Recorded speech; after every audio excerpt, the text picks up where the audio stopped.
Have you ever pondered what happens to us after we breathe our last breath? This question, my friends, compels us to delve into the unseen journey that awaits us all. In the realm of the Islamic faith, death is not an end, but rather a transition from the physical world to the unseen realm, a bridge from the temporal to the eternal. Picture this: our souls, like travelers, take leave of this earthly existence, shedding the corporeal form, and embark on a voyage into the unknown. It's a journey that has been predestined for every living being, a journey where the ephemeral nature of our earthly existence is starkly contrasted by the permanence of the life to come. Now, you may wonder, what shapes this journey? Well, the answer lies in our deeds. Just as a seed sown in the ground grows into a tree, our actions in this life germinate in the hereafter, shaping the path our souls tread upon. The Islamic faith emphasizes that our time on earth is fleeting, a mere blink in the grand tapestry of existence.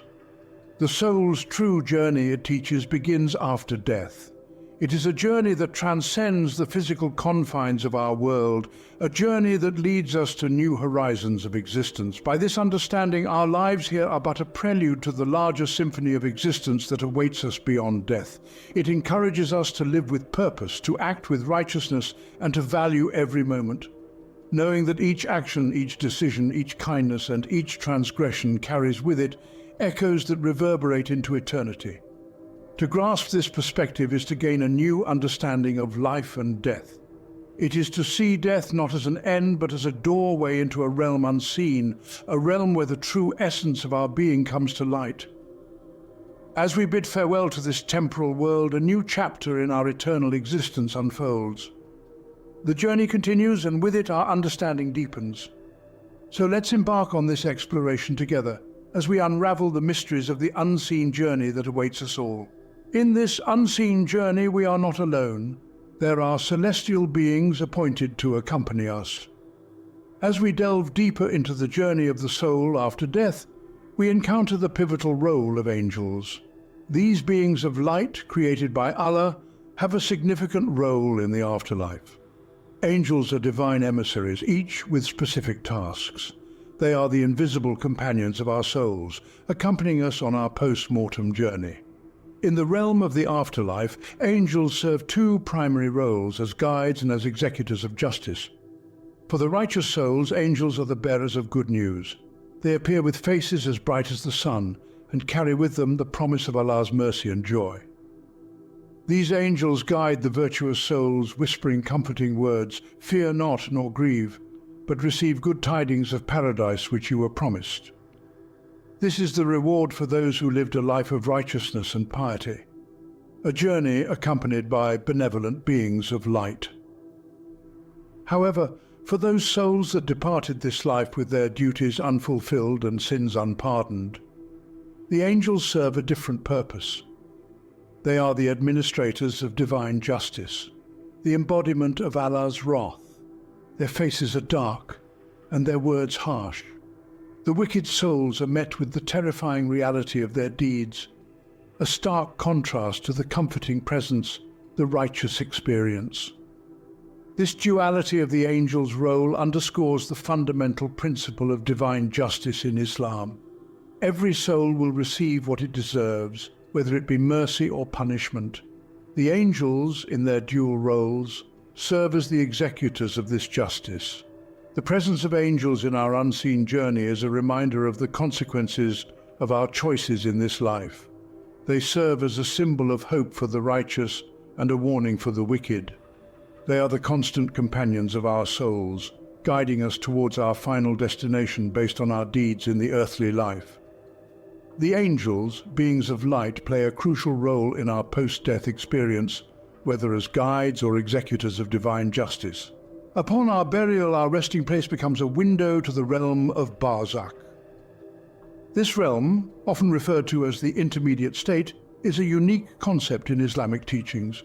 It's a space in between, a place where our souls find themselves after departing from this earthly life and before the final day of judgment. In Barzakh, we are neither in the world we once knew nor in the final abode that awaits us. We are in a state of waiting, a state of transition, where we experience the consequences of our deeds committed in the world we left behind. If our lives were marked by righteousness, Barzakh becomes a place of comfort, a place of tranquility. It's as if we're in a garden from the gardens of paradise, a preview of the eternal bliss that awaits the virtuous. But if our lives were marked by wickedness, Barzakh becomes a place of torment, a foretaste of the punishment that looms for those who have strayed from the path of virtue. And it's in our grave, in this realm of Barzakh, where we face the interrogation by the angels Munkar and Nakir. These angels, tasked with questioning the deceased, ask us about our Lord, our religion, and our Prophet. Our answers to these questions, guided by our faith and deeds during our earthly lives, determine our fate in Barzakh. This interrogation, this reckoning in the grave, serves as a mirror reflecting the life we led. It paints a picture of our faith, our beliefs, and our actions. It's a moment of truth, a moment where the reality of our existence unfolds before us, and so our grave becomes more than just a place of rest. It becomes a gateway to Barzakh, a realm that reflects the life we led, a realm that serves as a stepping stone to our ultimate fate. It's a place where our earthly journey finds its meaning, where the fruits of our deeds are finally reaped.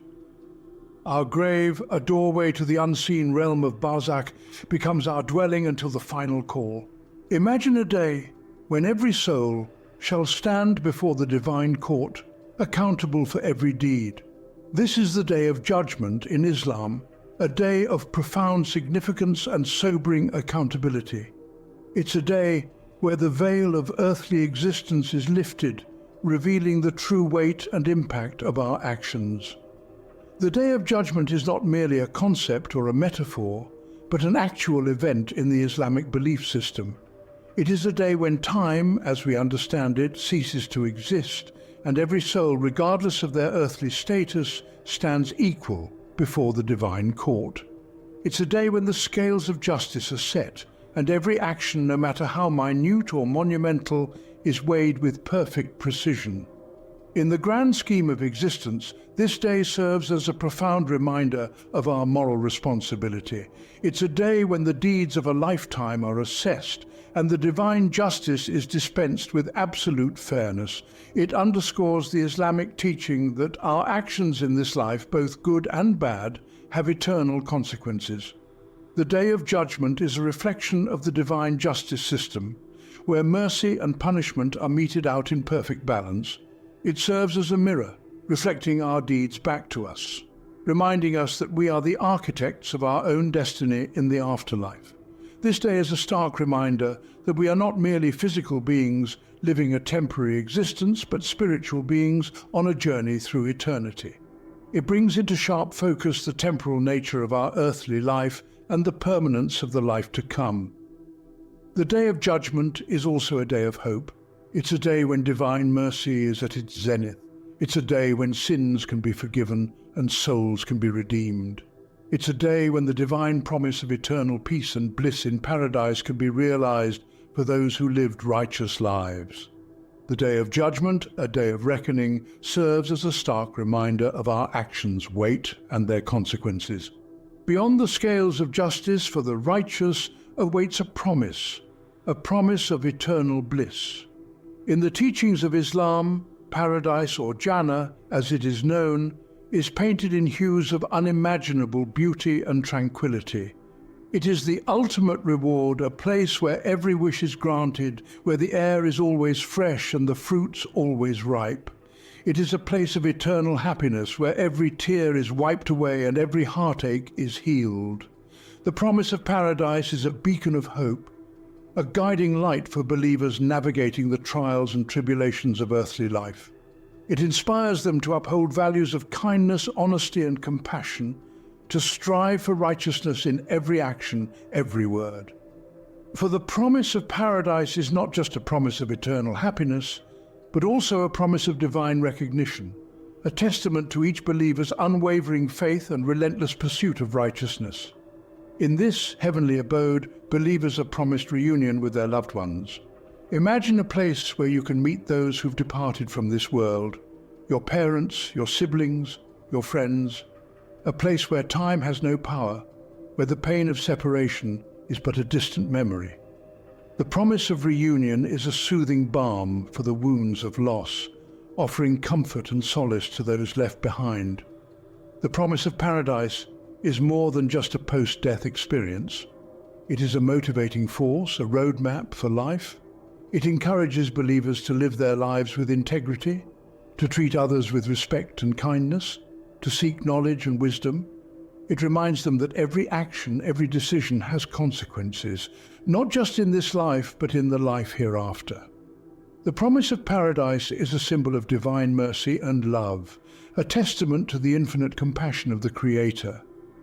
It is an assurance that every hardship, every trial is temporary, and that eternal peace and joy await those who remain steadfast in their faith. The promise of paradise, a realm of eternal peace and joy, awaits those who tread the path of righteousness.